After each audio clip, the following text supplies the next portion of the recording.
Master stroke, Sharda Khedkar महापौर, विरोधकांचा डाव फसला. अकोला मायर इलेक्शन रिझल्ट. अकोल्याच्या राजकारणात आज मोठा पॉलिटिकल ट्विस्ट पाहायला मिळाला आहे. अकोला महानगरपालिकामध्ये भाजपने सत्ता स्थापन करत महापौर पदावर आपला झेंडा फडकवला आहे. भाजपच्या शारदा खेडकर यांची महापौरपदी निवड झाली व उपमहापौरपदी अमोल गोगे हे विजयी झाले आहे. शारदा खेडकर यांनी शिवसेना ठाकरे गटाच्या उमेदवार सुरेखा काळे यांचा पराभव केला आहे. शारदा खेडकर यांना थेट 45 वोट्स मिळाल्याने भाजपचा विजय निर्विवाद ठरला आहे.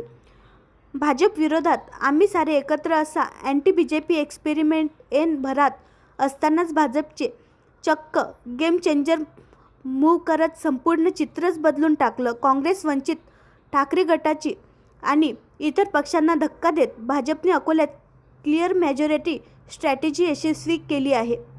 बहुमताचं गणित भाजपने कसं जुळवलं? अकोला महानगरपालिकेत एकूण 80 सीट असून बहुमतासाठी 41 सीट आवश्यक होत्या.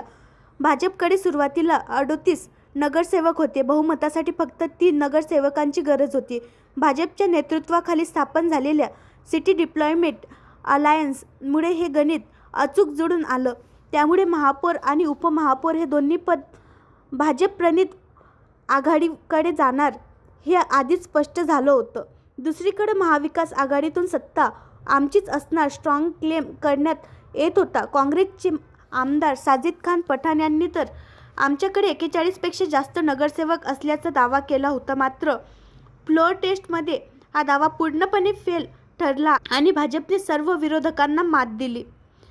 प्रकाश आंबेडकर यांच्या नेतृत्वाखाली वंचितसह इतर पक्षांनी भाजप विरोधात पॉलिटिकल अर्थमॅटिक जमवण्याचा प्रयत्न केला. मात्र आकडेमोड पाहता वंचित 5, AIMIM 3, अपक्ष 2, दोन्ही राष्ट्रवादी 4, काँग्रेस 21 असा मेळ जमूनही 41 मॅजिक नंबर गाठणं कठीण होतं. त्यातच हॉर्स ट्रेडिंगची भीती आणि अंतर्गत विसंवाद यामुळे विरोधकांची डाळ शिजलीच नाही.